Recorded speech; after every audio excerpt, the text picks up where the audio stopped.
gente sabe como é importante esse tema de custos, como a tecnologia pode ajudar dentro desse processo. Então, a gente trouxe aqui, vou sair da frente para não esconder, né? Mas o Rodrigo vai ser nosso mediador. O Rodrigo tem muita experiência em M&A, ele conhece mercados como ninguém mais, e dentro desse processo de M&A ele tem que avaliar bastante como está a saúde da empresa, então ele entra bastante nesse assunto. Eu vou fazer uma mediação aqui com o nosso time. A gente tem aqui o Juan, que é o CEO da Teros, vou falar um pouquinho para vocês da Teros.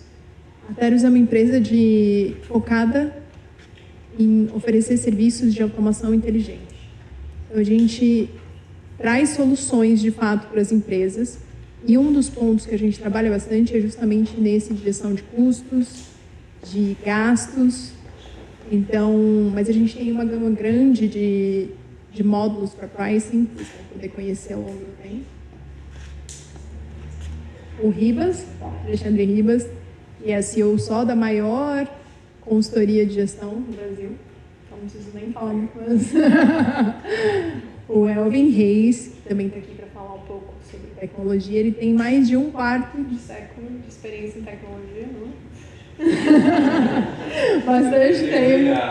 Bastante tempo, não, mas você começou cedo. Você começou com 10 anos, certo? Já estava no seu computador ali. Então. Também, no caso clássico de educação do trabalho infantil. E ele tem uma experiência muito grande nessa parte de nuvem. Hoje é o arquiteto da Oracle. Então, toda essa experiência de trabalhar com dados, com informações, com digitalização, tem bastante para contribuir aqui com a gente. E o Felipe Pelissari, obrigada por ter vindo também. Ele é diretor financeiro da Bilab, uma grande empresa farmacêutica que também passa pelos desafios que a maioria das empresas passa. E ele, muito generosamente, aceitou vir aqui conversar com a gente e falar um pouquinho dos desafios que ele encontra e das soluções que ele foi descobrindo ao longo do tempo e vai dividir aqui com a gente. Então, muito obrigada pela presença. E agora, a indústria mudou radicalmente de lá para cá. O que eu conseguia suportar de ineficiência lá atrás, hoje é inexequível, não dá. Assim, game changing, né? Eu consegui fazer isso. E aí você começa a trazer essas ferramentas, você compactua, cruza os dados, toma a decisão em tempo real e vê onde está ineficiente, já geração, isso faz a diferença. Eu não estou falando mais de olhar 1 mês para trás, 2 meses para trás e falar, pô, olha lá o que aconteceu, vai lá olhar. Não, ó, você está com um problema aí na sua linha, ó. Fulano, o que está acontecendo? Por que está parado? É uma gestão completamente diferente, muito mais ágil, encurta os tempos e age mais rápido, né, nas causas raízes dos problemas. E, obviamente, você está compartilhando informação como nunca antes, né? Assim, você começa a trazer muito mais gente para a solução do problema e isso vai mudar a cultura lá na frente da companhia para uma cultura de aprendizado contínuo e mindset de sempre um ganho de eficiência constante, né? São muita gente e muitos departamentos diferentes. Esse alinhamento que é muito difícil. Você falou uma coisa interessante sobre ser uma empresa tradicional e ferramentas tradicionais. E como, invariavelmente, você acaba passando pelo departamento de TI, pela fila do TI, e como, enfim, se você puder contar um pouco como que vocês conseguiram vencer essas barreiras e como que essas ferramentas aqui novas... Isso é um desafio. Assim, de novo, né? Assim, a gente está muito amarrado nos processos mais tradicionais e tem um livro que eu gosto bastante, é o Principles, do Ray Dalio. Acho que é bem legal os conceitos que ele fala ali, né? Mas acho que um dos pontos que ele fala é a questão de você ter a cabeça aberta sempre, né? Assim, você tem que ter a mente aberta para todas as hipóteses. Em indústrias mais antigas, acho que isso é mais difícil, mas o ponto é a velocidade com que a inovação acontece hoje é um negócio que é brutal, né? Acho que o ChatGPT talvez seja um dos principais exemplos disso. Acompanhar isso não é fácil. Se você depende disso, você vai fazer ou você morre. Então, assim, você tem que fazer. Indústria de baixa margem e tal, você pode até ter uma defasagem, mas se você não acompanhar, você vai morrer muito rapidamente. Indústrias de altas margens, que é o nosso caso, isso é mais demorado.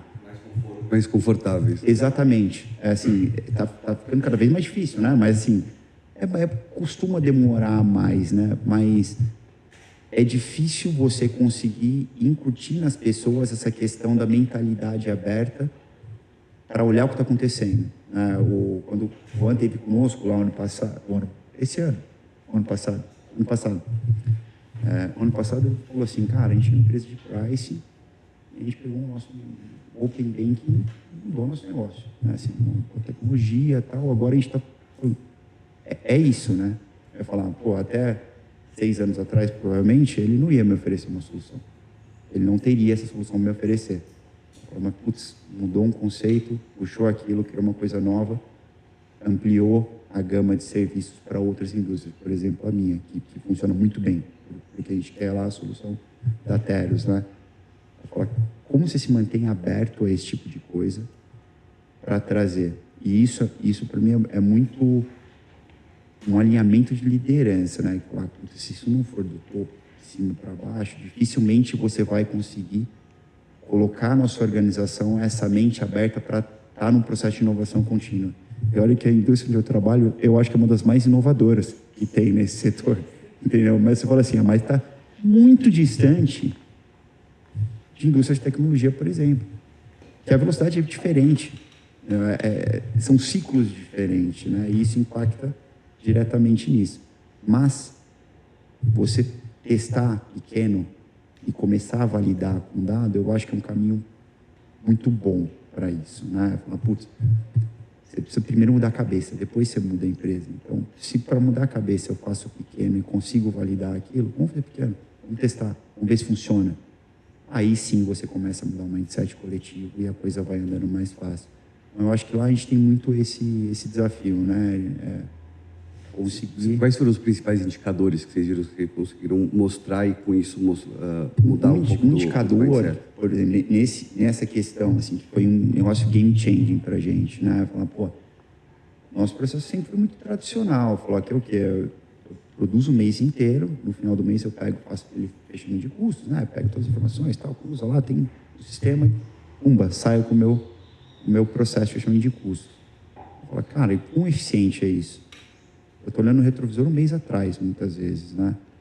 Quais as linhas que ficaram ociosas ao longo do mês? Aí fala assim, mas você tinha indicador? Eu falo, tinha. Fala, ele estava chegando na pessoa certa?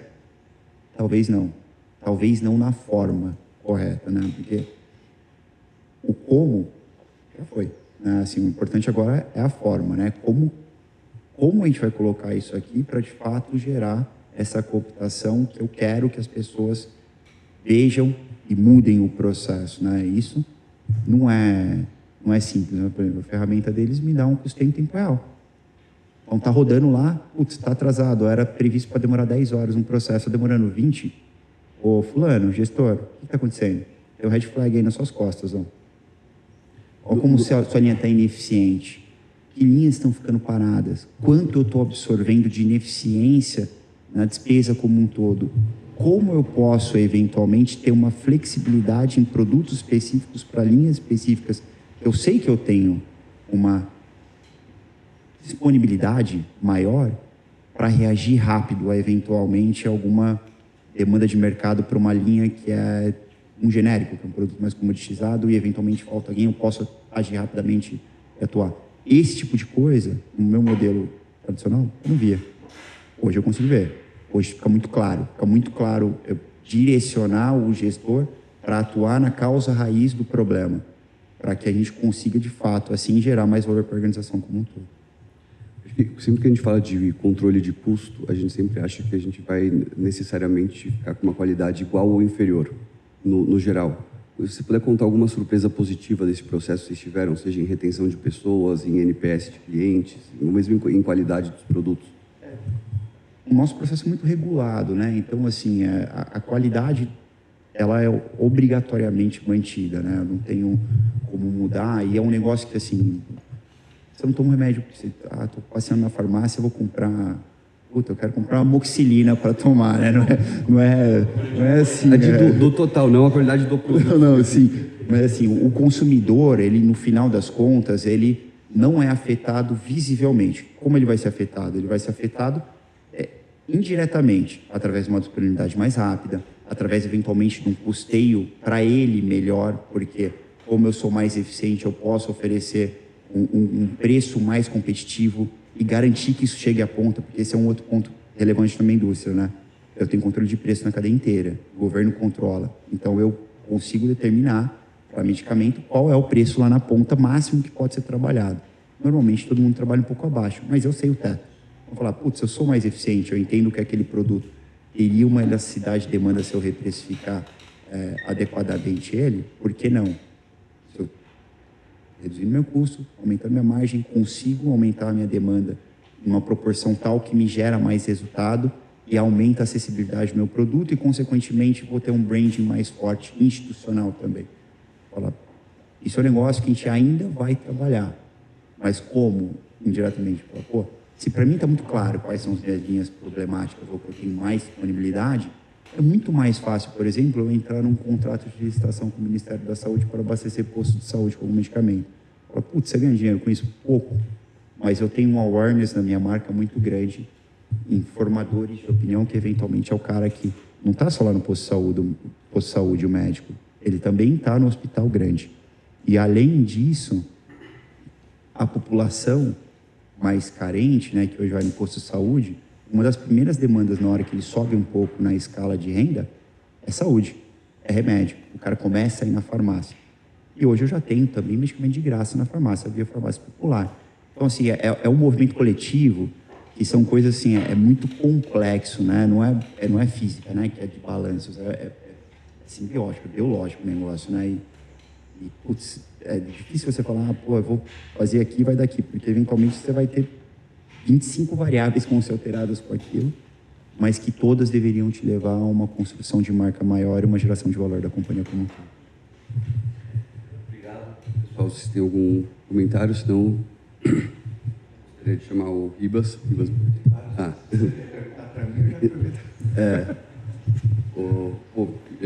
Eu acho que a pergunta para você tem muito a ver com o que o Felipe falou, então, a vontade de combinar.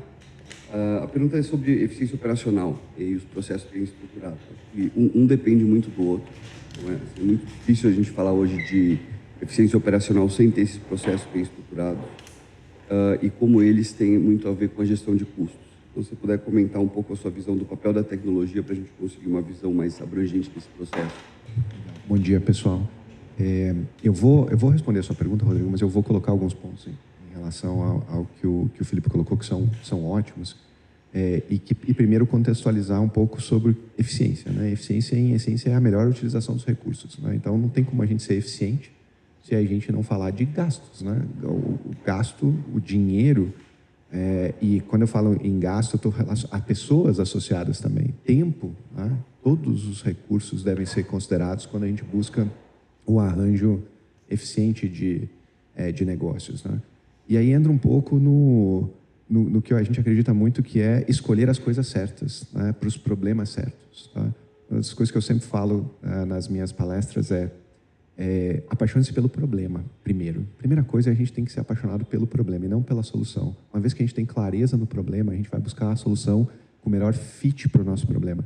E esse melhor fit, ele precisa ser um fit eficiente. Ou seja, eu não posso gastar na sofisticação da ferramenta e ela não pode ser nem pouco sofisticada a ponto de ela não resolver o meu problema. Tá? Então, esse é um ponto muito, muito importante. E o mundo de hoje, ele nos bombardeia com muitas soluções. Né? E ter uma assessoria que nos permita entender aquilo que a gente efetivamente precisa para o nosso problema, isso é muito importante. Né? Que consiga modelar para a gente. Né? Porque hoje a gente tem muitas soluções no mercado que elas trabalham pelas médias, né? Médias setoriais, que a gente estava até falando no nosso briefing, né? Ah, não, a minha solução ela é a melhor para o setor tal. Tá bom. Então, mas para chegar nesse melhor para o setor, eu estou trabalhando por médias, né? Eu não quero a melhor para o setor, eu quero a melhor para mim. Tá? Eficiência é isso. A eficiência está no desagregado. Tá? Desculpa. Eficiência e otimização está no desagregado. Melhoria está na média. Tá? A gente pode buscar melhoria na média. Então, ir para algo que não foi feito para a gente, pode ter melhoria. Tá? Às vezes pode ser suficiente para a nossa ambição. Mas buscar aquilo que é feito para a companhia é ótimo. Aí é o arranjo mais eficiente dos recursos. Então, esse é um ponto. E aí entra na questão do Excel que a gente estava falando, né? Que é o pilar da infraestrutura, da arquitetura de sistemas modernos. Né? Resolve para alguns problemas. Tá? Resolve para um nível de sofisticação e complexidade do seu problema.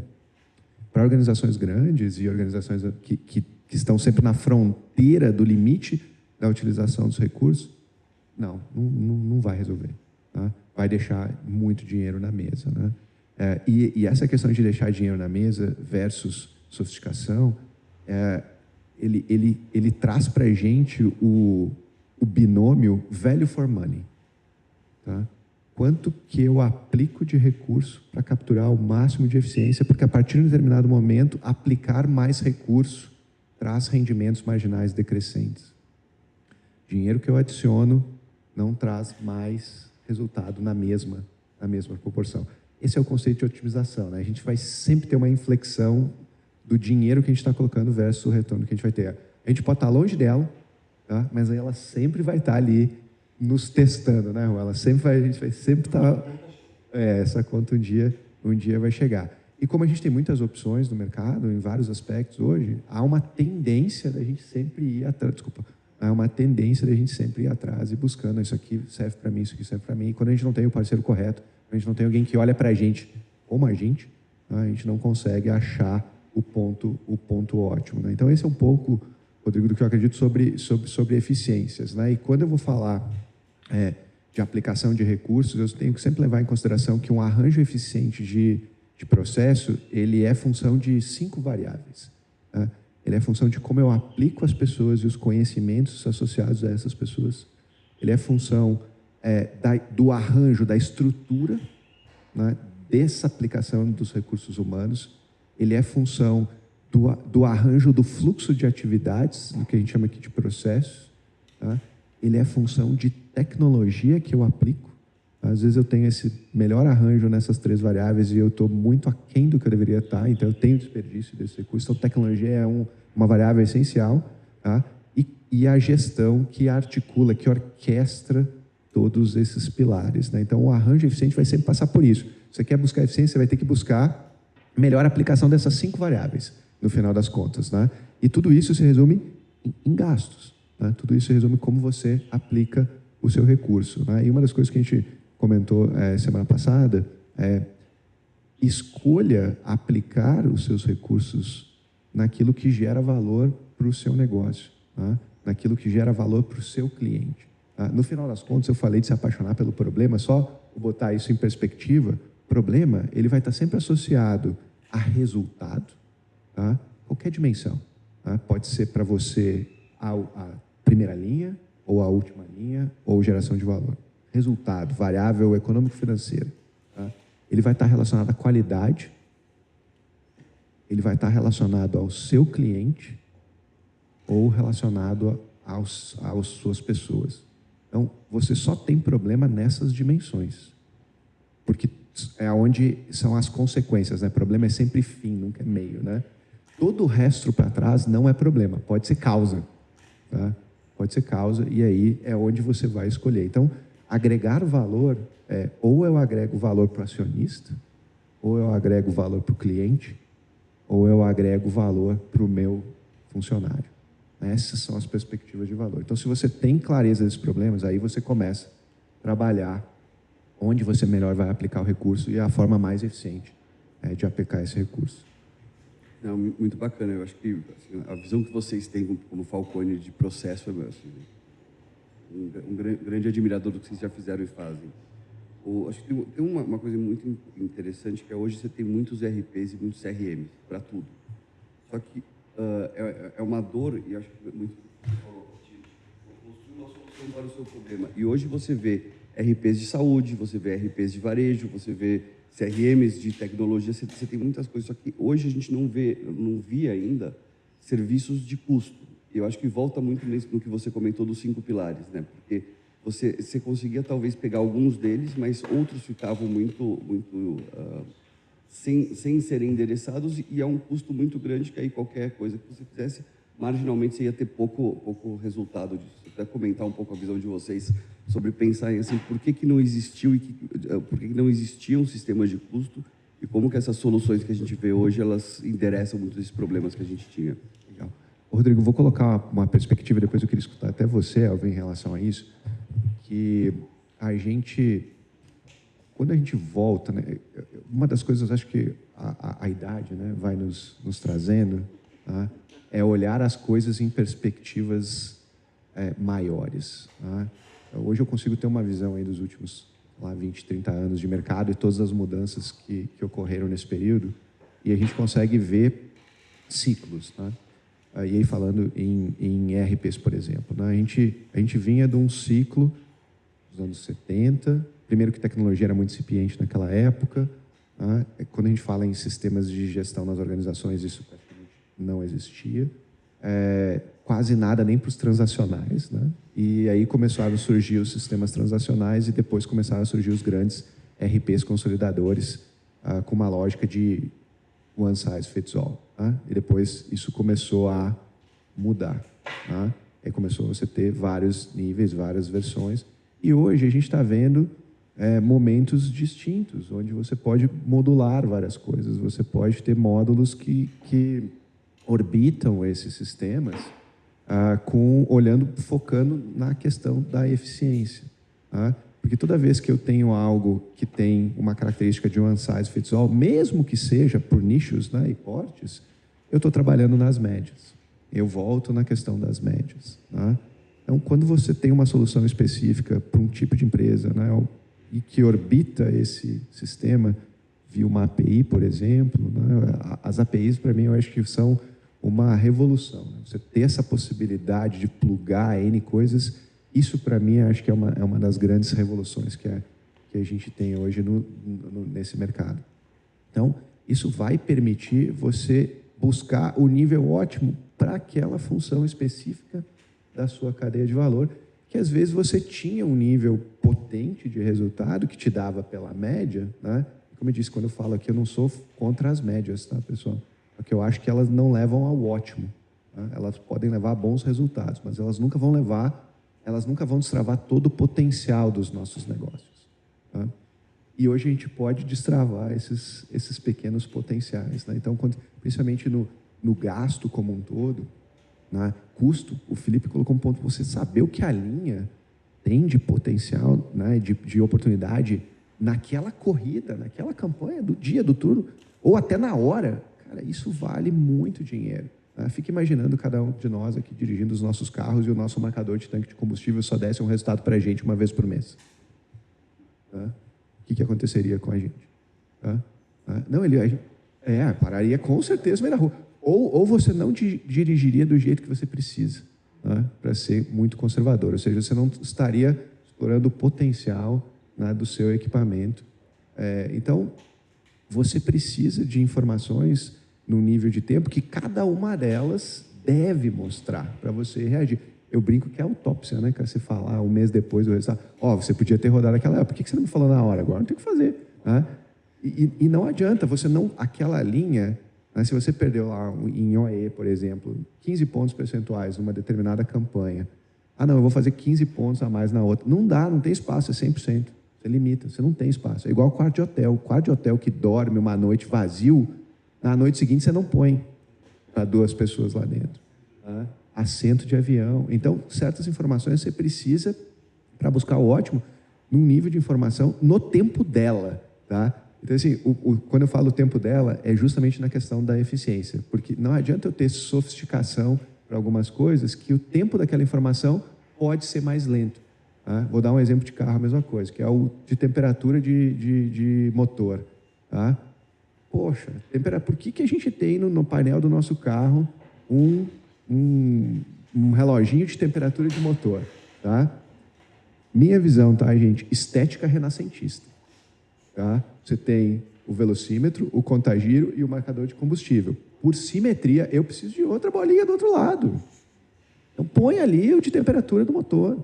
Tá? Mas ninguém precisa saber se está 70, 60, 80, 90, 100, 120 a temperatura do motor. Só precisa saber, está alta demais ou está na temperatura operacional. Basta uma luz. Falhou a luz. Né? Então, mas bastaria uma luz que não falhasse, né, Juan? Então, no passado, tá? No passado, é só olhar veículos mais antigos, era uma luz espia, ela acende, para, está quente o motor. Tá? Então, sofisticação demais, ela atrapalha o uso eficiente de recurso. De menos, também.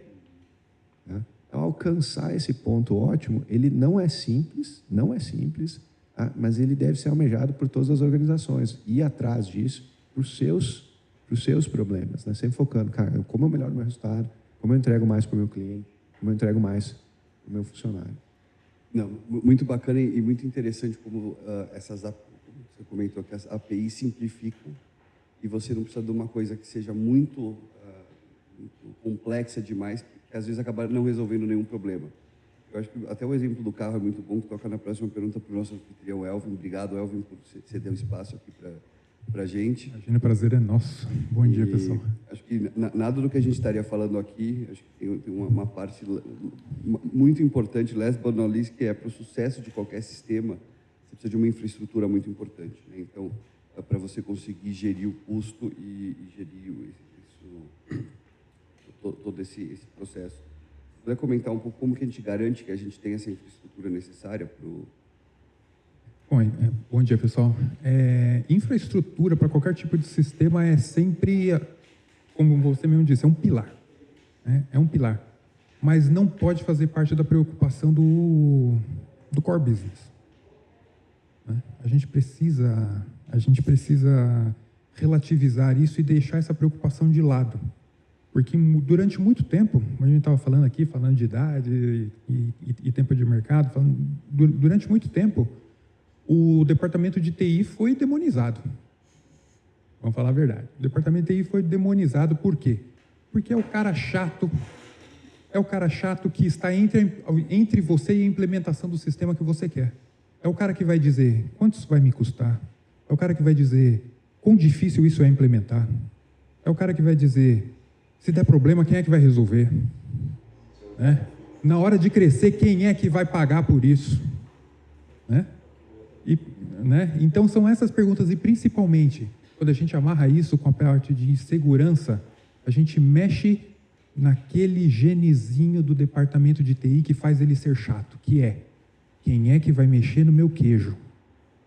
Não é a informação, não é toda a informação que a gente dá na mão de toda pessoa, não é qualquer dado que a gente dá na mão de qualquer funcionário. Né? Quando a gente fala de segurança, isso é muito importante. TI, às vezes, fica demonizado por isso, mas é o papel dele ser esse cara chato. É o papel dele, né? Controlar o acesso, definir o acesso, permitir o acesso. Agora, quando a gente fala de acesso à informação, eu, como funcionário aqui de uma das maiores empresas de dados e de informações do mundo, a gente estava falando da parte do Excel, né? E como consultor, como um arquiteto, a gente oferece, a gente sugere, a gente desenha alternativas, soluções pequenas, grandes, para diversos calibres de empresas no mercado.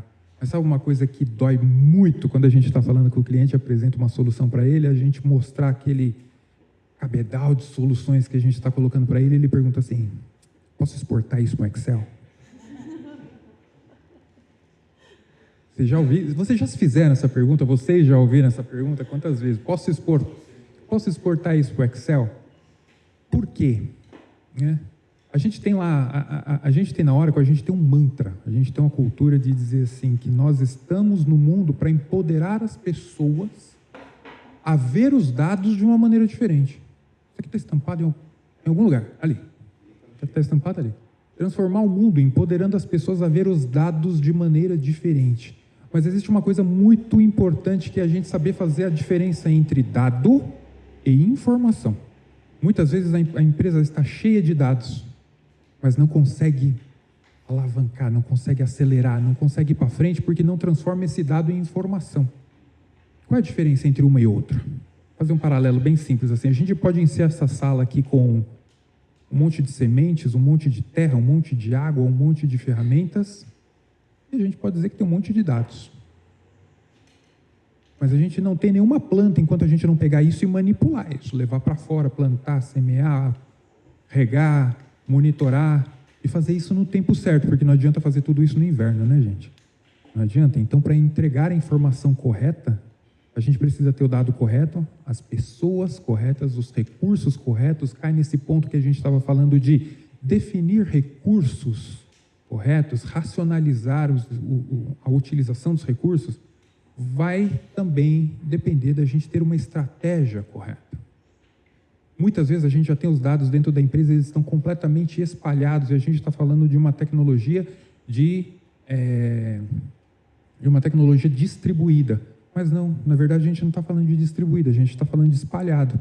Porque o departamento ali está querendo uma ferramenta para manipular um determinado dado, o outro departamento está querendo outra ferramenta para manipular o mesmo dado. Onde é que fica a TI no meio desse negócio? Ele tem que gerir os dois e falar assim, não, olha, se TI não estiver no meio para ajudar a pensar, espera aí, qual é a origem desse dado? Qual é o destino da informação? Para ter uma pessoa, para ter um departamento, para ter uma entidade que ajuda a pensar na origem e no destino, no fluxo dessa informação de uma maneira racional, fluida e mais performática, não adianta a gente trabalhar em 2, 3, 4 fontes de dados ou 2, 3, 4 pontos, ferramentas, soluções. É para isso que entra a consultoria, porque muitas vezes a gente tem o dado e não tem a informação, não tem a pessoa dentro da empresa para me ajudar a transformar aquele monte de sementes em plantas. A consultoria está aí para isso. Né? Então, aqui, na consultoria a gente tem as pessoas, a gente tem o know-how, a gente tem o expertise, a gente tem a parceria, que muitas vezes a gente não tem dentro da própria empresa. Né? E quando isso começa a crescer, eu falei, quando isso começa a crescer, o que acontece? Né? Se crescer errado, não tem jeito. Se começar errado, não tem jeito. Não tem ponto de volta. Né? E por que a gente sempre acaba caindo no Excel? Porque se não crescer direito, eu vou começar a manipular os dados do meu jeito para conseguir a informação que eu quero.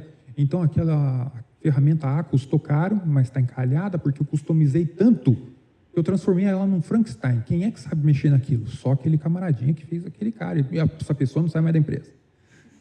Né? Então, eu não consigo manipular, eu não tenho acesso, eu não posso entrar nessa informação.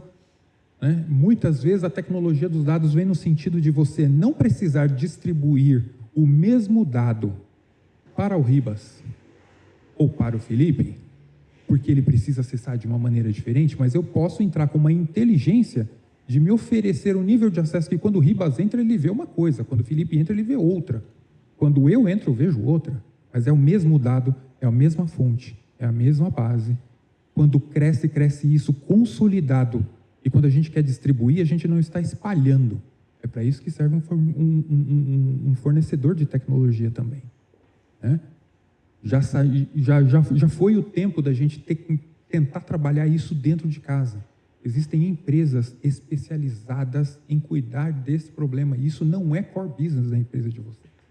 Existem empresas hoje especializadas em cuidar disso. Né? E quando eu não tenho expertise para cuidar da minha TI, para cuidar do meu dado, para cuidar da minha gestão de custos, o que eu faço? Eu vou para um parceiro que já avançou léguas na frente, já está trabalhando isso. E quando ele cresce, ele tem já a estrutura para crescer com ele, para crescer com você. Né? Então, assim, tudo isso se resume no que já tinha sido dito desde o comecinho, que é uma mudança de mindset. A gente precisa pensar que o dado não é informação. Às vezes eu tenho o dado, eu não tenho a informação. Eu preciso de alguém para me ajudar a transformar essa semente em plantinhas. Às vezes eu não tenho isso dentro de casa, eu preciso buscar fora. Às vezes eu preciso distribuir as mesmas sementes para pessoas diferentes. E isso não significa que eu preciso ter silos diferentes. Porque eu posso trabalhar isso de uma maneira mais racionalizada, com ferramentas que foram criadas para isso. Empresas que criaram isso. Né? Você falou do Frankenstein. Imagina que o Frankenstein já foi criado. Imagina que você tem uma reunião com um CFO e um CTO de uma empresa grande que investiu milhões num RP de uma marca grande e outros milhões de um CRM de uma outra marca. Já fiz isso algumas vezes. Eu imagino que deve ser constante essa... Como que você combate e ajuda eles, né, Às vezes, do mesmo jeito que um médico precisa dizer, cara, você está com câncer, e se você não cuidar, ou você está com uma doença grave, que se você não cuidar, ela vai evoluir para alguma coisa muito... A gente tem que ser direto. Tem que ser direto e dizer assim, você tem um problema sério aqui. Não adianta você colocar módulo 1, módulo 2, módulo 3, porque eles não se conversam. Por mais integrações que vocês façam, embora elas sejam possíveis, como a gente estava falando de API, muitas vezes a gente só está engrossando o caldo do problema. Vamos racionalizar, vamos colocar numa prancheta, vamos trazer uma consultoria, vamos ver o que a gente pode simplificar disso aqui. Às vezes não é um sistema monstruoso que vai me dar a informação que eu quero, mas às vezes pensar simples, pensar direto e pensar assertivo. Pensar assertivo que é o importante. Né? Trazer as pessoas, as cabeças, os expertises, os conhecimentos certos, no momento certo, para a gente poder trabalhar com recursos, dados certos e me entregar isso no tempo que eu preciso. Quanto tempo vai levar? Quanto custa a sua saúde? Quanto tempo você está a fim de dedicar para a sua saúde? É a mesma coisa. E o Felipe está aqui, ele sabe que às vezes nem sempre o remédio mais caro é o mais eficaz para o problema, né? Não. Realmente. O tratamento mais caro e mais demorado. Às vezes pode ser um tratamento muito mais rápido e eficaz. Bom, obrigado, Elvin. Juan, temos algumas perguntas aqui da plateia para você que chegaram. Opa. Primeiro, assim, a digitalização virou uma coisa é zero opcional. Hoje é uma coisa que precisa ser feita. Se puder contar um pouco dos tipos de soluções tecnológicas que já estão disponíveis para essa digitalização. Acho que aqui o pessoal já comentou em grandes linhas, gente, as questões. Quer dizer assim, se você pegar o que o Felipe trouxe, eu preciso ir gerar esse desenho, a digitalização, já vou responder diretamente a questão, eu preciso desenhar uma solução, acho que o Ribas também comentou, para cada situação, para cada discussão e sair de um mindset que existe. Tá? E aí, como disse quer dizer, o primeiro ponto que a gente coloca para esse desenho, para essa otimização, para essa especificação é você construir uma base sólida. Só que as bases sólidas são como eu disse. Esse exemplo de um RP que tudo virou prego, ou seja, você customizou, fez 400, 500, 1000 customizações no RP, não estou falando, é o padrão das empresas. Um outro CRM também com um monte de customizações. Esse é o padrão. Então, partindo dali, quais são as estratégias? Se você olha no mercado de inovação, a gente estava falando aqui de velocidade de inovação, você tem dois grandes setores que são que puxam a inovação tecnológica no mundo. Indústria de defesa, indústria financeira. Tá? Óbvio que teve todas as big techs, mas as grandes tecnologias originais da internet surgem na indústria de defesa, padrão aberto surge no mercado financeiro, e posso citar aqui uma lista longuíssima. Não estou dizendo que não existe inovação fora, claro que existe, mas você vai centralizar ali. Quais são as estratégias? Tá? A gente não está criando. Uma das estratégias mais óbvias é você começar a racionalizar essa estrutura complexa que você foi feita. Tá? Como que você faz isso? Como disse o Elvin aqui, você tem uma estrutura distribuída, não quer dizer uma estrutura espalhada. Espalhada é jogada um em cada canto, distribuída é conectada, jogada em N lugares. É isso. Que é o problema da planilha, vamos linkar tudo que a gente conversou aqui. Qual que é o problema da planilha? É que a planilha que está com a Lígia pode estar completamente desatualizada, a planilha que está com o Ribas, que é diferente da planilha que está com... Cada um está trabalhando na organização com informações diferentes. A planilha é linda, se mexe, tem lá VBA, bonitinho, cheio de macro. É um espetáculo. Tem um cara que é o dono da planilha que sabe operar. Se esse cara ficar doente, ninguém mais opera aquela tranqueira. Segundo, aquela planilha tem um input que ficou errado lá de 6 meses atrás, alguém esqueceu de deletar mudar um campo, mexer um campo na mão, e aquilo está o erro replicado durante 10 anos na companhia. A planilha do departamento ao lado está usando premissas diferentes. Então, isso é informação espalhada. Qual que é a estratégia? Colocar essa produção distribuída. Qual que é a lógica? Por que eu falei de mercado financeiro e indústria e defesa? Se você olhar nos dois, o que eles estão fazendo? Reduzindo o peso do que eles chamam do core. Então, por exemplo, os bancos, se não fizessem isso, paravam. Para quem não sabe, por exemplo, você pegar um Bradesco, então, o core bancário ainda é Assembler e COBOL. Só que assim, tem um problema, não tem mais gente que sabe operar COBOL, que programe COBOL. E se não tiver um cara que ainda sabe mexer naquilo, aquele sistema para. Eu estou falando de 2 exemplos, mas se você pegar a indústria financeira geral, todos os grandes players mais antigos têm esse problema. Tá? Como que eles estão fazendo agora? O que vocês conhecem como banco digital. O que é o banco digital? Uma plataforma de dados, uma plataforma de serviços que só chama o core bancário no que ele foi construído para ser core. Então, olha, o que é o core bancário? O saldo e o registro de transações, mais nada. Aí começaram a colocar, agora tem TED, agora tem DOC, agora tem isso, agora tem Pix, agora... De repente aquilo ficou tão pesado, cartão, etc., que virou inviável. Todos os bancos, o que estão fazendo? Gradualmente. Aliviando, reduzindo o peso do core e criando uma camada, que é uma plataforma de serviços. Tenho aqui alguns enxergando que tem exatamente esse serviço, tá? Que o pessoal do FIT, eu conheço, exatamente montaram isso. Por quê? Porque uma plataforma nesse serviço, não é uma plataforma como ligando 2 dados, hoje tudo é plataforma, tá? Mas digo plataforma do ponto de vista tecnológico. Ele faz o quê? Com que você consiga colocar cada serviço distribuído de forma independente. Então, a primeira estratégia é que esse processo que já aconteceu está acontecendo nos bancos, ele vai para toda a indústria. Tá? Então, vai passar por você ter uma infraestrutura de dados distribuída, mas única, colocando todos os serviços em algum lugar, e vai passar por ter uma camada onde você consiga fazer esse processo de colocar os N serviços de uma forma que um serviço e o outro não concorram. A gente aqui demonizou os times de TI, mas por quê? Porque, na verdade, eles estão reféns do próprio caos que virou aquele sistema. Se você tem 1000 customizações, você vai colocar uma mudança naquela regra, você vai ter que checar não só se aquele core não foi preparado para isso, aguenta aquela regra, como verificar se aquela nova regra não afetou as 1000 integrações anteriores que você fez. À medida que você vai colocando mais integrações, você vai reduzindo a velocidade do processo. A gente fala muito aqui, por exemplo, de dados, tem que usar dados, vamos transformar em informação, mas o que está acontecendo mais do que falta de dados é as empresas engasgarem com dados. Elas estão ficando lentas, porque tem tanta informação que elas não conseguem tomar decisão. Tá? Ou começam decisões erráticas. Tá? Então, se eu pensar em estratégia de digitalização, a primeira, que é o conceito da Teros, é o que a gente foi buscar no Open Finance, é um padrão único de integração numa plataforma de dados que permita integrar tudo. É a única estratégia. E assim, não é a gente fazendo. Se você olhar o Einstein, eu tive uma reunião aqui, no outro evento, construiu sua plataforma. A DASA está com a sua plataforma. A Ambev está com a sua plataforma, mesmo fora da indústria financeira. Tá?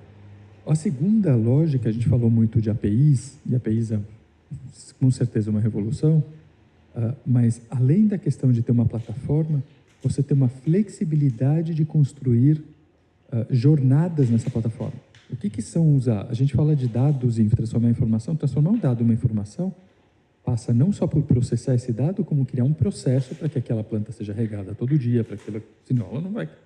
Este processo depende de tecnologia, depende de que isso entre no fluxo dos negócios. Você pode ter o melhor algoritmo do mundo, se ele tiver na sua máquina em Python, ele, não serve para nada, você é o professor Pardal. Ele precisa estar no fluxo de negócio da empresa por onde as transações ocorrem. E isso é mais complexo.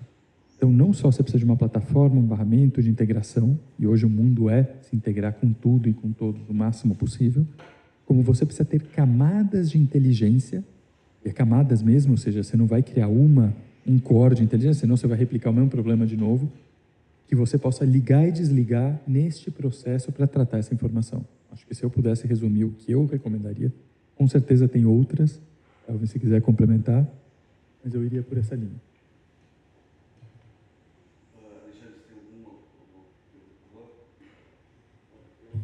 Eu queria só colocar um ponto da importância, e aí queria que vocês falassem um pouquinho sobre isso, o Elvin também comentou, que é a questão de estratégia. Tá? Se a gente está falando muito de utilização de recursos, a gente não tem como falar disso se a gente não tiver uma estratégia clara. Né? A gente não sabe para onde a gente vai, qualquer caminho serve. Tá? E aí é onde começam as experimentações e as bagunças e assim por diante. Tá? Então, você falou de estratégia de digitalização, tá? Eu acho que a definição de ambições estratégicas de transformação, e eu até vou tirar o digital aqui, né? De transformação das organizações, elas precisam ser muito bem trabalhadas antes de você começar a fazer qualquer movimento, né? Porque é onde você definiu o que você quer chegar, que vai definir, a partir do seu ponto de partida, que vai definir quais são os caminhos possíveis. A gente sabe que entre 2 pontos eu tenho N caminhos possíveis, tá? Mas é impossível traçar um caminho se eu não tiver um desses pontos, né? Que seja o ponto de partida ou seja o ponto de chegada, tá? Então, acho que tanto o Juan quanto o Elvin colocaram muito a questão eu adorei o exemplo do silo, do grão saindo do silo. Cara, isso é muito importante. Eu só queria reforçar essa questão das estratégias, se vocês quiserem comentar um pouquinho sobre isso, para mim faz toda a diferença. Olha, eu concordo, assim, você tem 1 milhão de possibilidades. O que eu só vejo, Ribas, é que, assim, existe algumas coisas que são meio que não vão mudar em qualquer organização. A necessidade de você se integrar com fornecedores, trazer o sistema financeiro embedded para dentro do teu processo produtivo, ou seja, aquilo virar sem ruptura, reduzir rupturas com clientes, se integrar transações, integrar com tributo, isso já existe. É isso. Esse subconjunto mínimo de coisas não muda. Outro ponto que o Felipe colocou que é importante. A velocidade com que as coisas estão acontecendo mudou. Tá? A partir dali você tem 1 milhão de outras possibilidades que você precisa explorar. Mas se você não começar a pegar o teu sistema, que normalmente não é desenhado para isso, tá? Se você olha os sistemas legados, eles são desenhados para serem fechados para dentro para proteger a informação. Teu RP ligado com o teu CRM, com o teu módulo de... tudo fechadinho. O que o mundo está indo agora? Não, agora eu preciso me integrar com meus fornecedores, integrar com os meus canais, integrar com os meus clientes, integrar com meus parceiros, integrar com o sistema financeiro, integro com tudo. É um desafio tecnologicamente distinto. Então, eu concordo que quando você vai conversar com a maior parte das empresas, elas não têm a menor ideia da estratégia que elas vão adotar, sendo super honesto. Mas, pelo menos esta primeira camada de você deixar mais leve o teu core, o que ele tem que fazer, que é o interno, separar essa função macro de tudo que é integrações que exige, e a gente vai ter vários desafios agora que vão exigir isso lá. A reforma tributária vai ser um caos. Ninguém está falando muito disso, mas do ponto de vista tecnológico, você imagina, vai estar o país inteiro, todas 100% das empresas, ao mesmo tempo, tendo que fazer ajustes em sistema para ajustar um processo tributário novo, replanejando, etc. Aquilo vai ter um apagão ali. Vai ser um caos. Vai ser um caos previsto, inclusive, porque nem os RPs, né, estão falando, vamos colocar no RP. Eles não estão preparados para isso. Eles não têm gente para customizar, né, porque a customização é feita 1 a 1. Então, assim, vai ser necessário buscar soluções prontas, integrar, senão separa a tua companhia. Um exemplo, eu poderia citar 50. Tá? Então, assim, mesmo que eu concordo que as empresas precisam entrar numa estratégia, desenhar e consultar. Obviamente, isso não vai fazer em casa um problema de TI, a gente brinca, mas no final do dia, a grande dor, eu como economista, não vim de tecnologia, eu sou egresso, e não tenho a experiência do Elvin todo, deve ser 2 anos mais novo, brincadeira. Qual é o grande ponto ali? É que existe uma simetria de informação muito grande. Para quem não é dessa área, começa a aparecer uma caixa preta. E hoje, essa distinção, a empresa de tecnologia, na verdade, toda empresa hoje é tecnologia. Hoje, o nível de tecnologia que você tem em qualquer empresa, comparado a 20 anos atrás, é mais do que uma empresa de tecnologia pura tinha 20 anos atrás, com certeza. Tá? Então, assim, a gente está num processo de quebrar essa ruptura. A gente ajudar as empresas a tirar o TI de uma área para passar a ser tecnologia, tá? Espalhada. Aí sim, distribuída, espalhada, vamos ao tempo. Em toda a companhia, no sentido de que as áreas, quem se envolve com isso, saiba como passar o problema, customizar o problema para que uma coisa é a macroestratégia que eu falei, e outra são as microestratégias, cheguem e possam ser solucionadas de forma fácil, é fundamental. O que a gente buscou aqui na Teros é, gradualmente, criar uma solução no-code que possa ser operada pelo Felipe, pelo Ribas, não só pelo Elvin. Tá? Por quê? Porque não só o dado vai estar distribuído, como a capacidade de solucionar problemas, que hoje a gente chama de tecnologia, também vai ser necessariamente distribuído, e ali vai ter as microestratégias todas sendo definidas. Acho que esse é uma mudança de paradigma nas companhias que vai ser rápida. Obrigado, Alexandre. Felipe, como vocês combatem o Frankenstein e como que vocês garantem, acho que mais do que tirar o Frankenstein é você mudar um pouco da adesão cultural a essas soluções novas? Puder contar um pouco. Isso é um desafio, né? Porque no final das contas é um pouco o que o Juan falou. Na hora que você pega a quantidade de customizações que o sistema tem, é uma coisa tão grande que você não sabe aonde vai dar qualquer alteração que você faça nele, né? E é real isso, é real. Não é exclusividade nossa, assim, é colegiado, né? Mas eu acho que isso é um pouco igual custos, né? Falar custos, a gente discute isso bastante com o conselho lá, né? Cara, custos é um negócio que eu sempre vou ter que olhar. Não é falar, eu olhei uma vez e aí acabou. Não. Eu olhei uma vez, a empresa é um organismo vivo, né? Você faz, limpa, daqui a 2 anos você olha e fala, pô, mas retrocedeu um monte de coisa. Você fala, parte das coisas não retrocede, né? Mas parte retrocede, porque de fato talvez você não tenha esse alinhamento cultural para conseguir garantir a perpetuidade e a perenidade daquela ação, né? Mas é um constante, né? Assim como também é um constante essa questão de você começar a limpar o histórico e construir algo mais perene, né? Eu acho que o Ribas falou isso na nossa conversa lá na semana passada, quando a gente falou, pô, às vezes a solução mais eficiente para gerar valor é não ter a solução que você tem hoje, né?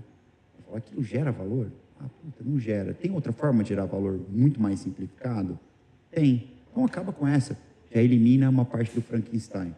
Eu acho que falar, pô, qual é a outra solução? Terra arrasada, né? Eu reconstruo tudo. É um outro caminho. Que é uma outra solução, não é a que a gente adota de maneira recorrente. Acho que em momentos também adota, né? Chega um momento e fala, é tão complexo, é mais barato eu construir tudo e reconstruir tudo, remapeando todos os meus processos, fazendo de uma maneira mais eficiente. Você vai garantir que nunca mais tem que fazer isso? Não vai. Daqui a pouco você pode ter de novo. Só que, puxando um pouco do que vocês falaram, falou, cara, hoje a tecnologia é completamente diferente do que você tinha 10, 20 anos atrás, né? Hoje você tem as APIs que integram. Hoje você consegue utilizar mais o seu sistema ERP para, de fato, ser um sistema legado. Não precisa ficar customizando ele para fazer o que tem que ser feito. Pô, eu puxo a informação e volto ela do jeito que eu quero. Vocês fazem. Vai falar, então, a gente está tentando trazer soluções que funcionem dessa maneira. Teros, um exemplo disso, exatamente para você começar a mudar esse mindset. Falar, cara, tem outra forma de fazer. Customizar o RP é uma forma? É uma forma. Eventualmente isso vai piorar meu Frankenstein. Tem algumas outras alternativas? Tem. Essas alternativas facilitam a minha vida no futuro próximo? Com certeza. Aí você começa a usar um exemplo, esse exemplo puxa um outro, e você vai reformulando. Então, hoje o que a gente está trabalhando para fazer é exatamente isso, né? É desconstruir o Frankenstein sem fazer uma política de terra arrasada que é jogar tudo para baixo e construir tudo de novo.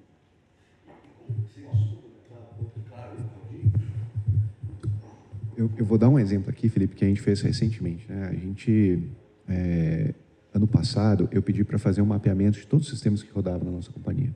Tá? Todos os contratos que a gente tinha ativo, todos os subscriptions, licenças, todas. Quero saber, um a um, quem acessa, quando acessa, para que acessa e o que faz. Tá? Bom, eu não preciso nem dizer o que a gente viu. Tá? Um que chamou a atenção, tá? E foi viagens. Tá? E como uma consultoria, tá? Nosso time passa a semana fora viajando. Então, viagens é essencial para executar o trabalho. Tá? Nós tínhamos 3 sistemas, 3 plataformas. Tá? Todas end-to-end, tá? As 3 end-to-end. Só que nessa eu usava o módulo A, nessa o B e nessa o C. Mas por que a gente está fazendo isso, gente? Não, porque o módulo A dessa não tá. Tá? E o dessa aqui? Esse aqui é o melhor dos 3. E esse outro aqui? Não, esse aqui das 3 eu tenho que rodar com esse aqui. Só que ninguém sabia usar elas end-to-end, tá? e saía de uma, entrava na outra, e saía, é como se eu tivesse 13 ERPs, porque eles eram end-to-end. Tá? Saía de uma, entrava na outra, que entrava na outra, e para fazer essas saídas e entradas, eu tinha um time. Tá? Eu falei, gente, mas por que é assim? Tá? Porque sempre foi. Porque sempre foi. Tá? A gente contratou fulano para olhar isso. Se a gente mudar isso, o fulano vai ter que sair. Eu falei, gente, não é o fulano, a gente ajuda a recolocá-lo. A questão é, esse arranjo, ele é o arranjo mais eficiente na utilização dos recursos da companhia? Não existe, eu posso pegar uma delas e operar de forma mais eficiente, ou eu posso pegar uma quarta. Tá? O resumo disso, tá? Isso mudou, levou 12 meses para tombar todo esse processo. Tá? O resumo foi que a gente foi atrás de uma quarta. E a gente hoje tem uma quarta que opera o melhor dos 3 módulos. Tá? E ela é uma plataforma única. E ele trouxe para a gente algo que foi muito engraçado, né, que a gente comentou aqui, que é a não autópsia. Tá? Estava conversando com os meus VPs agora, e aí para mudar a cultura, eu falei, olha, eu quero vocês aprovando VR e seu time. Os caras possessos comigo. Os caras, você está maluco. Eu falei, não, dos seus times de diretos. Aí são 30, 40 diretores, né? Eles vão, dos líderes e assim por diante. Tá? E aí, só o que vier fora da política num nível muito alto, vem para você, porque eu preciso que você enxergue a bagunça que o pessoal está fazendo. E aí um VP chegou para a gente assim, cara, veio um menino, mandou uma mensagem de 3 mil reais, uma passagem de 3 mil reais, que hoje você faz Nova York quase, para o interior de não sei o quê, porque ele achava que deveria estar naquela agenda. Ou seja, vetado antes de acontecer. Numa lógica normal, eu só olharia isso depois. E aí não tem o que fazer. Tá? Então, essa questão, a gente acabou do nosso Frankenstein, está tentando dar uma tombadinha, tá? Mas se vocês levantarem os contratos que vocês têm ativos, aliás, façam em casa, subscription que vocês têm, tá? Olhem nos telefones de vocês, subscription ativo, olhem no cartão de crédito de vocês, subscription ativo, tá? Vocês vão ter Netflix, HBO, e aí olhem os logs de vocês nesses sistemas e avaliem quanto você paga versus log, o que faz sentido ter, o que faz sentido não ter. Tá? Ou trocar por outro, no final das contas. Engraçado que eu estava fazendo isso faz 2 semanas, olhando justamente o uso. Mas esse é um bom exemplo, Ribas. A gente está falando aqui de custo. Tá? O que muda? Por que a gente falou tanto de tecnologia? Por que a gente está falando desses exemplos? Porque, na verdade, é o seguinte. A gente falou de RP, a gente falou de CRM, Cores. RP é um core empresarial. Engraçado, a gente nunca fala de sistema de custo. A gente fala de uma planilha, de um sistema isolado aqui de viagem, A gente não tem um sistema de gestão de custo. Só que se você for pensar, gente, nas empresas o custo é variável que você tem mais controle. Tá? Pensa o seguinte, eu posso precificar, mas depende do que o outro compre. Eu posso lançar um produto, eu posso colocar um canal, mas eu sempre dependo de alguém. O custo, o poder gerencial está comigo. E por que as empresas não têm um sistema, em geral, há raríssimos casos, que você tem um sistema de gestão de custo integrado? Porque ele passa pelo desafio tecnológico. Tá? Estou só tentando sumarizar aqui um pouco a discussão, que é o seguinte. Porque, na verdade, para eu ter custo, eu preciso, como disse o Felipe lá no começo, eu preciso que a informação chegue em cada área. É cada máquina, é cada computador, é cada log. Você imagina, eu estou falando de um monte de informação granular que tem que ser consolidada e devolvida na forma de informação para cada uma das pessoas, de como elas vão receber essa informação fácil, o Ribas de um jeito, o Felipe de outro, como foi colocado aqui, para que eles possam tomar as decisões em tempo real. E o sistema avisando, opa, bota uma tag aqui no fulano, bota aqui uma fulano, olha, tem essa passagem aqui que sai da política, para que você consiga antecipar e não gastar os 3 mil reais e depois falar, podia ter evitado esse gasto. Tá? E isso é real. E não estou falando, imagina, eu estou falando de subscription, estou falando de saber qual é a subscription, saber quem loga esse subscription, só para pegar um exemplo de uma linha pequena, e que se eu quiser fazer como o Ribas colocou, otimizar, eu vou ter que tratar uma a uma. Você vai ter que olhar cada coisa. O que mudou é que não tinha isso porque tecnologicamente isso era absurdamente complexo e caro de fazer. Então, uma coisa é você ter um core, que já é caro, que já é complexo, etc., mas é uma estrutura de estoque, vamos dizer assim. Você tem lá, bota todos os dados lá dentro, armazena no ERP, tem planilha, você processa, um dado passa para o outro, você vai passando por estoque. Para você olhar fluxo em tempo, para você olhar dados em tempo real, você precisa não trabalhar com estoque, você vai trabalhar com o fluxo do dado. É um outro bicho. É mais ou menos com a mudança de você ter uma transmissão de um arquivo, como você tinha antes, para o streaming. O streaming está dando fluxo. Tá? Só para pegar um exemplo que todo mundo aqui vive, a TV, o streaming revolucionou é que ele virou um fluxo. Eu consigo receber aquela informação em tempo real.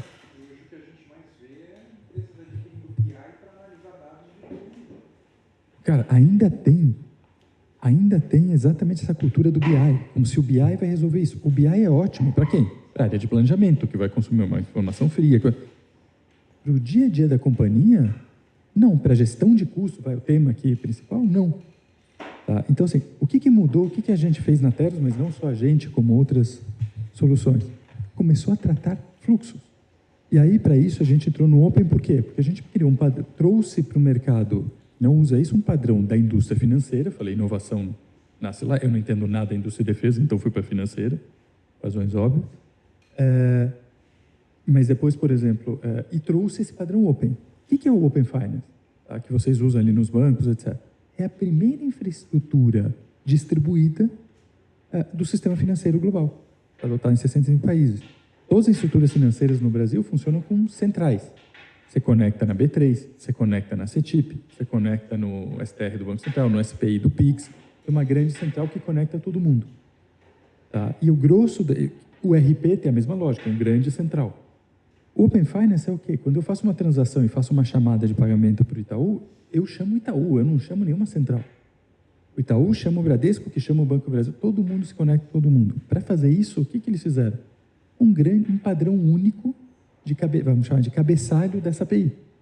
Tá? Então, você coloca uma casca em qualquer coisa, porque cada um tem o seu sistema, mas você tem uma lógica comum de conexão. A gente quando olhou isso lá em 2020, 19, 20, falou, pô, isso é o que a gente precisa para poder usar, para pricing, para custos, para quebrar essa estrutura.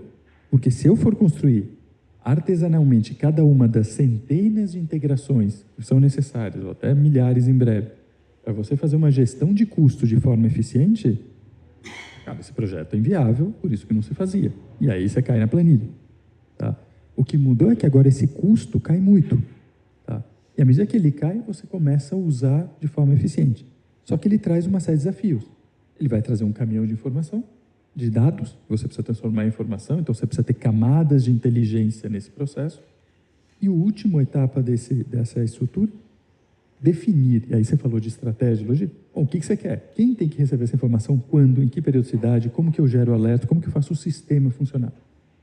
Por isso que a gente aqui está falando de uma coisa bem mais geral, que são as dores das empresas, mas explicando o que existe de estratégia e tecnologia para começar a driblar. A gente está falando de custo, mas podia estar falando de pricing, podia estar falando de RH, podia estar falando de qualquer outra possibilidade de estratégia. O futuro é tudo conectado, sem ter que passar por uma central que junta tudo. A única coisa que vai juntar tudo é a infraestrutura de dados lá atrás, que provavelmente vai ser distribuída, senão você não aguenta esse volume, mas que você vai ter uma lógica comum de onde se organizar com isso, que é o ponto do...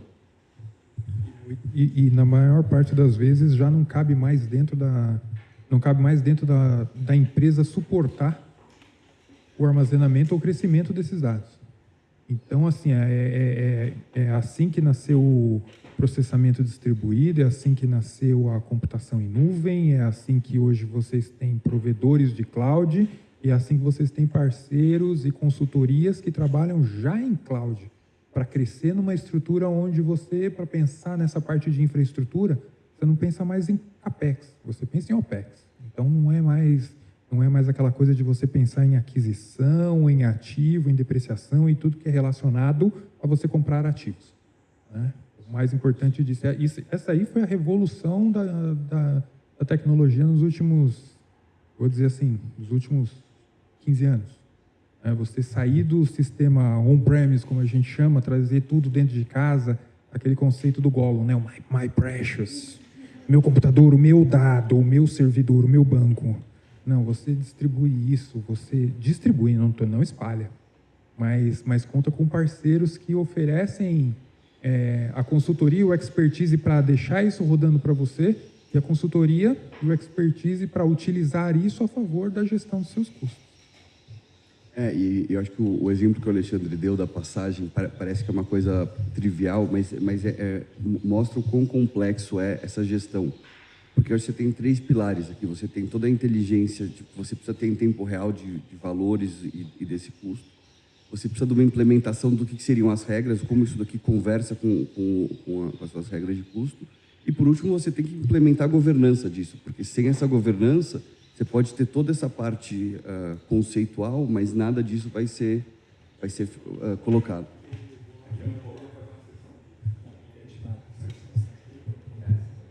Ô, Rodrigo, veja só, no nosso caso, cara, eu tenho 800 pessoas viajando toda semana. Tá? Então, faça só a conta. Tá? A quantidade de dinheiro que envolve esse tipo e essa função específica no nosso gasto. Tá? Agora, tem uma coisa que eu acredito bastante, que é o dado, ele vai começar a contar para a gente a própria história. Tá? Eu estava essa semana num cliente e a gente estava discutindo, ele tem uma estratégia que é ser a melhor experiência para o cliente. Essa é a estratégia dele, é um varejista. Tá? Ainda não está claro para ele o que significa isso, e ele vai ter que materializar isso em algum aspecto. Tá? Seja experiência de loja, experiência de atendimento, enfim, isso precisa ser desdobrado. Tá? Só que para cada loja, você tem um público diferente. Você tem um perfil de pessoa que entra na loja diferente. Tá? E aí eu falei, cara, você conhece o público? Ele falou, cara, conheço. 90% das minhas transações são registradas. Né? Eu tenho o CPF. O programa de fidelidades deles é ótimo. Tá? Eu falei, pô, maravilha. Então você sabe exatamente o perfil do seu público. Você consegue definir que loja vai ter a melhor experiência sobre essa expectativa do seu público e outra que vai ter a melhor expectativa, a experiência sobre outra expectativa, outra ótica. Tá? Você já colocou seus cientistas de dados para o dado falar para eles? Eu falei assim, cara, a gente não pensou nisso. A área é gigante. Tá? Eu falei, cara, mas o que eu encomendo? Você não encomenda nada, deixa o dado falar o perfil do seu cliente. Pede para ele, avalie os padrões, busca padrão aqui para me dizer, eu tenho esse, isso é o que o dado está dizendo do seu perfil. Aí você começa a trabalhar. Tá? Bom dia, pessoal. Primeira dúvida, já englobando, você falou de processo ágil, demonização da TI, dificuldade de comunicação entre áreas. Na minha visão, mudou muito a forma de fazer projeto quando eles definiram que o projeto pode ser ágil. Então, a gente pode quebrar em camadas eles. Então, um grande problema, você consegue diminuir ele, trabalhar em determinado ponto, então foco em um determinado problema, resolvo ele, e isso me abre um leque enorme de soluções que eu posso ir trabalhando em paralelo. A parte de custo, igual você falou, criei um Frankenstein, não sei como trabalhar com ele, eu posso literalmente focar em um ponto, trabalhar nesse ponto e, conforme isso, ir evoluindo. Quando você diz que você tem um problema enorme, qual que é a forma que você trabalha para conseguir, como eu posso dizer, desonerar o seu projeto, trabalhar de forma focal e ir crescendo ele exponencialmente? Aí vai mais para você. Isso. Vamos lá. Quando a gente trabalha com parece um problema só, mas na verdade ele tem diversos mini problemas dentro deles. O meu approach, eu particularmente, né, tirando crachá, pensando tudo assim, pensando na minha cabeça eu vou atacar o pior primeiro. Tem muitas pessoas que fazem o contrário. Vamos pegar os menorzinhos, porque a gente resolve mais rápido. Né? Mas como a gente está falando de custo aqui, normalmente o maior problema vai impactar a maior parte do custo. Né? Então eu costumo atacar, e normalmente é muito comum desenhando projetos, quando a gente precisa, como eu falei quando perguntou, quando a gente encontra um Frankenstein, o que a gente precisa, e você vai falar com o CEO, e você precisa falar com o cara ali, com ele na frente, e eu falei, coloca na lata, que o seu sistema, seu ambiente está doente, então vamos atacar a lesão maior. Né? Sim, segrega, divide, trabalha em camadas, trabalha em fases, mas ataca as maiores primeiro. Obrigado. Aí é uma questão também de colocar na prancheta, porque pode ser, pergunta aqui, só para todo mundo ver, a mais complexa pode ser, as maiores podem significar maior em complexidade ou maior em custo. Na maior parte das vezes, as mais complexas, elas carregam a maior parte dos custos. Maior parte das vezes, não é regra geral, né? Mas é um Pareto, vamos colocar um Pareto, nos 80-20 você resolve uma grande parte dos problemas.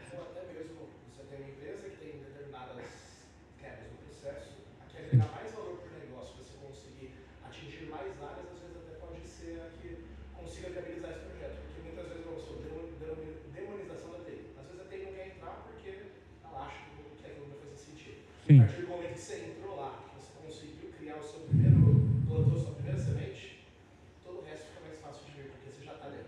Muitas vezes o saving que você consegue no primeiro tiro que você dá, já ajuda a fundear todo o restante do que você tem que fazer para frente. O que você não pode fazer é perder o foco. Porque, às vezes você resolve o primeiro e fala, não, agora deu uma respirada, botei o nariz para fora, e só vamos cuidar disso daqui a 1 ano. Você está só engrossando o caldo do problema, você tem que ter foco, tem que ter estratégia, começou a fazer, segue. Não para. Começou a fazer, não para, senão você não vai chegar no final do que você queria fazer. Não, eu quero ser, como foi dito, eu quero ser a melhor experiência do cliente. Não tem estratégia ainda para chegar naquilo. Vai ter que colocar numa plancheta e vai ter que falar, o que é experiência para o meu cliente? Vai ter que passar pela fase A, B, C, D e E. Qual é a mais difícil? Vamos começar pela B, de repente, a mais difícil. Vamos começar pela B. Fez a B, entregou alguma coisa, um cliente lá gostou, eu faço assim, legal, vou replicar isso para o mercado. E não pensa mais nas outras. Você está cortando as pernas da sua empresa porque você não está botando para frente a estratégia que você mesmo definiu. Então, assim, começou, cara, não para. Não, começou, não para. É o que eu faço. Começou, não para mais. Porque senão, assim, o que você criou para você mesmo, você projetou para a sua melhoria e você mesmo não executou. Porque chegou em um determinado momento que você achou que está confortável, mas não era o ideal. Posso complementar? Eu concordo. É uma abordagem de fato, né? Essa de você ir pelo grau de complexidade ou custos. Eu já vejo de uma forma um pouco diferente, né? Porque, putz, a empresa normalmente é super complexa. E no final das contas, quem toma decisão é uma pessoa, né? A pessoa toma decisão com viés emocional, normalmente, né? Não é, muitas vezes não é racional. O ser humano não é um tomador de decisão racional, ele é emocional. Então, eu acho que a avaliação dos stakeholders envolvidos e, de fato, quem tem que ser a pessoa que precisa ser cooptada, na minha opinião, é o primeiro passo. Porque identificando quem é essa pessoa que fala, cara, esse cara, se eu não conseguir virar, ele não virar um sponsor da coisa, eu posso fazer o que for que não vai andar. Eu vou fazer a primeira e não vai andar com o resto, né? Eu falo, beleza, identificou essa pessoa, você sabe o que mexer com ele, aí você vai construir de uma forma que leve ele à conclusão que você quer que ele chegue sozinho. Porque é igual a análise, né? O processo de terapia, o terapeuta não vai ficar lá te falando que você é o que não é. Ele vai te perguntar, vai fazer você pensar e você concluir. Né? Então é esse o ponto, a mesma lógica. E quanto mais complexa a organização, pior é isso, né? Vai falar, é fácil isso? Não é fácil. Eu costumo dizer, né, que a gente é uma empresa familiar. Eu acho que isso dificulta um pouco mais as coisas ainda, né? E uma empresa de muito sucesso. Eu costumo dizer com quem eu trago para trabalhar, né, que falou assim, olha, pela lei da física, né, o caminho mais curto entre os 2 pontos é uma linha reta. Aqui, normalmente, você vai fazer várias curvas até chegar, vai chegar. Mas não vai ser o caminho mais rápido. Então, essa análise do contexto como um todo e saber ancorar para criar o efeito halo, né? Porque uma vez que o cara criou ali, puta, legal pra cacete, aí você destrava um monte de valor. O Juan usou isso comigo. Falou assim, ó, eu vou te fazer uma proposta legal, porque, eu tenho certeza que eu vou ter um monte de oportunidade com vocês. Eu falei, eu acho que de fato é isso. Ó, se a gente vai funcionar o sistema de custo certinho, tem outras oportunidades, é óbvio que eu vou priorizar ele. E a gente é assim, o ser humano é assim, não sou eu, não é vocês, qualquer pessoa é assim. Eu acho que saber trabalhar esse emocional é fundamental na definição de como começar, onde eu vou agir, que caminho que eu vou seguir. E, Felipe, falando um pouco dessa parceria com a Teros, que acho que foi um ótimo embaixador aqui de tudo que já foi feito e que é possível ser feito. O que você espera daqui para frente com essa parceria? Você sabe que ele estava falando, eu já estava pensando numa outra coisa, né? Que ele falou, pô, o core foi pricing, né? Eu tenho uma das nossas linhas de negócio lá, ela é em genérico, né? Fala, cara, genérico é um negócio completamente diferente do nosso core, que é prescrição, marca. E há pouco tempo atrás, a gente viu que a demanda por um genérico nosso lá estava bombando. Não só a gente tinha marca desse produto também, mas o negócio estava tendo uma reação do mercado que falou assim, caraca, como que respondendo dessa maneira, crescendo 30%, o mercado crescendo 10%, eu não estou fazendo nada de diferente. Mas está crescendo, né? Você fala, mas quando você vê isso? Eu vi isso depois de 2 ou 3 meses que estava acontecendo. Aí você olha o mercado e fala assim, pô, fulano e ciclano estão desabastecendo. Por isso que eu estou crescendo. Lá, corta o preço, corta o desconto, sobe o meu preço. Vou capitalizar. É uma oportunidade de mercado. Fala assim, quanto me vale eu ter uma plataforma eficiente de gestão, que é tipo um painel de controle com monitoramento constante do que está acontecendo no mercado? Não só com informação quantitativa que eu já tenho dos meus fornecedores, quem está vendendo, mas com informação de campo também, que tem o meu CRM lá do Veva, o cara tem uma puta facilidade para me mandar informação rápida. Quanto isso me vale? Nesse caso aí me valeu alguns milhões de reais, porque eu poderia ter visto essa oportunidade uns 3 ou 4 meses antes de eu ter visualizado, poderia ter cortado o meu desconto lá atrás, eu ia vender a mesma coisa. Porque... hoje você já tem uma IQVIA, por exemplo, que custa alguns milhões. Então, mas é o que a IQVIA me dá o dado padronizado quantitativo. Ele não me dá a informação. Ele não me monitora rapidamente, entendeu? E, então, hoje até dá ao vivo a informação. Vai, dê menos 1, vai. Então, assim, lá, tem algum ajustezinho no final do mês? Tem, mas assim, é muito incrível, né? É igual, voltando ao exemplo da passagem, você sabe que a passagem está cara lá, mas você não tem muito o que fazer, porque já foi. não tem... Já foi. Então, eu estou olhando para trás, né? Eu falei, quanto me vale isso? Eu falei, porra, eu preciso falar com o Juan depois, ver se eles conseguem fazer isso para mim. Então, esse é o ponto, entendeu? Só vou adicionar uma coisa importante. Depois de falar isso, como a gente acabou de descobrir que o próximo CEO de todas as companhias vai ser um terapeuta, qualquer coisa, assim, o Rodrigo é investidor em hospital psiquiátrico, é bom todo mundo garantir a sua vaga, o quanto é que essa demanda vai ficar reprimida em breve. É verdade, não é brincadeira, o Juan é nosso sócio. É um projeto muito bacana, depois a gente pode... Deixa eu colocar um ponto, Rodrigo. Eu queria voltar um pouquinho à sua pergunta e colocar numa perspectiva que é o seguinte: todo gestor, quando ele quer quebrar o status quo, ele vai enfrentar a resistência. Tá? Quando eu quero fazer eu vou botar aqui uma transformação. Essa palavra, ela é essencial hoje, porque a velocidade como as coisas estão mudando exige uma velocidade de transformação das organizações constante. Aí, quando você vai quebrar isso, você aplica capital político. Tá? Voltando ao exemplo que eu dei lá das passagens, quando eu falei que a gente ia tombar 3 sistemas em um, retreinar todo mundo, tá? E que ia ser melhor, não, claro, vamos fazer, óbvio, né? Não, óbvio que não, tá? É óbvio que não, tá? Gera o desconforto de ter que aprender, o desconforto de ter que tombar um sistema novo, refazer as integrações, que é uma caceta de integrações, com perdão do meu francês, gera resistência. Só que a gente, com base nas análises, nas avaliações, a gente tinha um certo grau de certeza de que aquele era o melhor caminho. Então, foi aplicado o capital político do gestor para viabilizar aquilo. Se desse errado, você diminui o seu capital político. Tá? Se dá certo, você adiciona. Capital político é conta corrente. Você vai somando e você vai diminuindo. Tá? É importante a gente ter, como gestor, ciência do saldo da nossa conta corrente para fazer as escolhas das prioridades.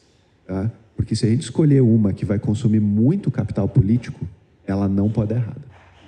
Porque a gente não consegue ir para a segunda. Tá?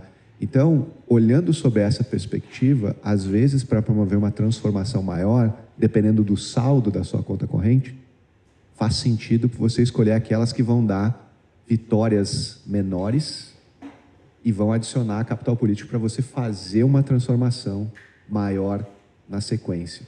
Tá?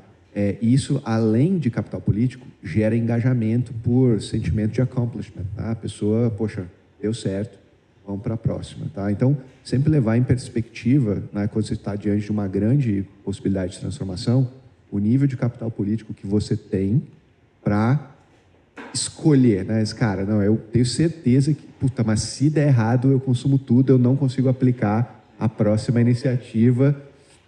Então, vou fazer o seguinte, eu vou tombar essa aqui, que são Tier 2, Tier 3 na minha hierarquia de retorno, o que quer que seja, mas elas são mais factíveis e o prazo de retorno é menor, então eu vou capturar capital político com elas para fazer uma transformação maior.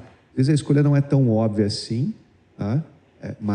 E a gente também não tem clareza do nosso capital político tão claramente dessa nossa conta, tá? Mas ter isso em perspectiva é muito importante, tá? Porque só se viabilizou grandes transformações em qualquer indústria hoje se aplicando muito capital político. Muito. Tem gestores hoje no mercado que são mega reconhecidos pelos seus feitos, pelo que levaram suas empresas, mas que chegaram num vale de capital político absurdo nas suas companhias. Eles foram consumindo tudo, a ponto de, em alguns determinados momentos, muitos acharem que não ia dar certo. Cara, ali não vai. E aí você vê os grandes turning points. Tá? Então, equilibrar isso é um caminho bem importante. Pessoal, queria agradecer a todos pela participação. Obrigado, Alexandre, Elvin, Felipe, por estar aqui com a gente. Obrigado, Rua Elígia, por organizar e pelo convite. E a gente fica aqui mais um pouco para bater um papo. Muito obrigado.